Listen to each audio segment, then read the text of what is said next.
নিত্য সিদ্ধ কৃষ্ণ প্রেম সাধ্য কভু নয়, শ্রবণ আদি শুদ্ধ চিত্তে কর এই উদয়। হরে কৃষ্ণ।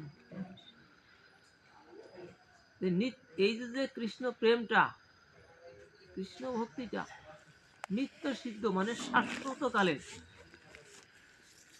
নিত্য শাশ্বত। তাহলে এই নিত্য সিদ্ধ কৃষ্ণ প্রেম বললো যে তুমি শত সাধনা করেও, শত চেষ্টা করে, শত সাধনা করেও এই নিত্য সিদ্ধ কৃষ্ণ প্রেম লাভ করা বড় দুরূহ। এই কথাটা কিসে একটু নেগেটিভ আসলো না?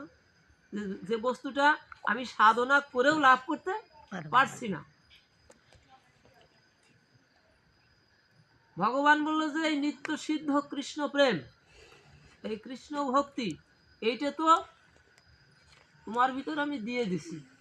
তুমি যখন জগতে গেছো, জগতে গেলা, তোমাকে ওইটা দিয়ে দিয়েছি, এটা দিয়েছি।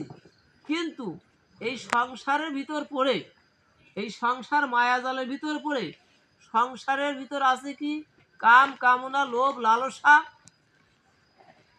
এই আবরণে তোমার ওই শাশ্বত কৃষ্ণ প্রেমটা ঢাকা পড়ে গেছে। কামের আবরণে প্রেম ঢাকা পড়ে গেছে, শাশ্বত কৃষ্ণ প্রেম আবেষ্টনীর ভিতর পড়ে গেছে।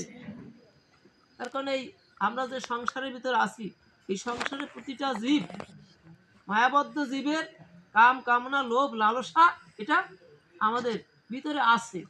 আবার শাশ্বত কৃষ্ণ প্রেমও ভিতরে ভগবান দিয়ে দিছে। এখন এই ওই শাশ্বত কৃষ্ণ প্রেমটা কামের আবরণে ঢাকা পড়ে গিয়েছে।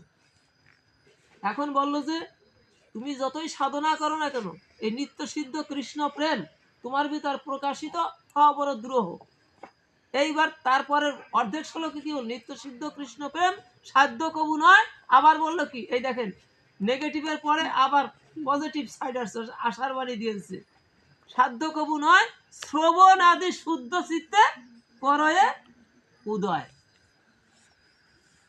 এখন তোমার ভিতর যে যেটা আবেষ্টনীতে ঢাকা পড়ে গেছে, যখন তুমি কি করবে, এই হরি কথা, কৃষ্ণ কথা, ভাগবত কথা যখন তুমি শ্রবণ করবে, আস্তে আস্তে কি হবে, এই হরি কথা কৃষ্ণ কথা তোমার কর্ণের ভিতর দিয়া মরমে পশিবে এবং তোমার হৃদয়ে যত আবেষ্টনী আছে, কামের আবরণী,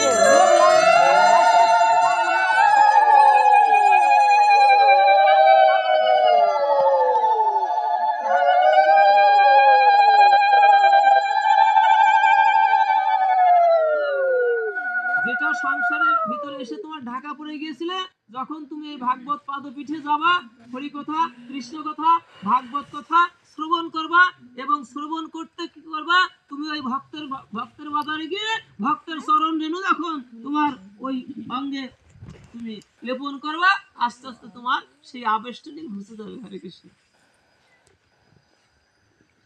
তখনই তোমার সেই শাশ্বত কৃষ্ণ প্রেম আবার জেগে উঠবে, যেটা তোমার ভিতরে সুপ্ত অবস্থা অর্থাৎ আবেষ্টনীতে পড়ে গেছিল, আবার সেটা তোমার জেগে উঠবে।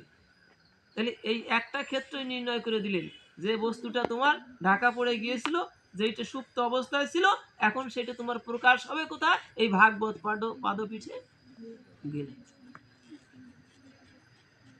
কারণ ভাগবত পাদপীঠে গেলে এখানে আসার পরে আপনি অবশ্যই এখানে হরি কথা কৃষ্ণ কথা হচ্ছে, আপনি শ্রবণ করতেছেন, শ্রবণ ইন্দ্রিয় দিয়ে অন্তরে প্রবেশ করতেছে। রাধারানী পড়েছিল কোথায়?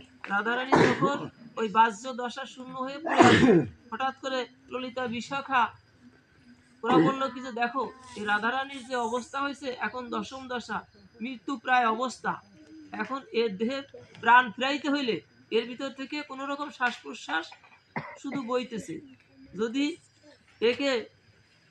একে এর বাহ্য দশা ফিরাতে হয় তাহলে কি করতে হবে? এর কর্ণে কৃষ্ণ নাম দাও। হরে কৃষ্ণ। এর কর্ণে কৃষ্ণ নাম দাও। আর যারা আছে সবাই ঘুরে ঘুরে কৃষ্ণ নাম করো। ওর কর্ণের ভিতরে কৃষ্ণ নাম যখন প্রবেশ করবে, ওই যখন ঘুরে ঘুরে ললিতা বিশাখার সমস্ত সখীরা মিলে কৃষ্ণ নাম করতেছে, করতে করতে এই নামের ধ্বনিটা কর্ণকুহরে যখন প্রবেশ করেছে, সাথে সাথে রাধারানী কি হয়েছে, তার সেই চেতনা ফিরে আসছে। ফিরে এসে বলছে কে শোনালো মোরে শ্যাম নাম, কানের ভিতর দিয়া মরমে পশিল রে, আকুল করিল মন প্রাণ। যার রূপ লাগি আখি ধরে, গুণে মন ভর, প্রতি অঙ্গ লাগি কান্দে, প্রতি অঙ্গ মোর, হিয়ার পরশ লাগি হিয়া মোর কান্দে, পরাণ প্রীতি লাগি ক্ষীর নাহি বান্ধে। হরে কৃষ্ণ। দুহু করে দুহু কাঁদে বিচ্ছেদ ভাবিয়া, আধো তিল না দেখিলে যায় যে মরিয়া।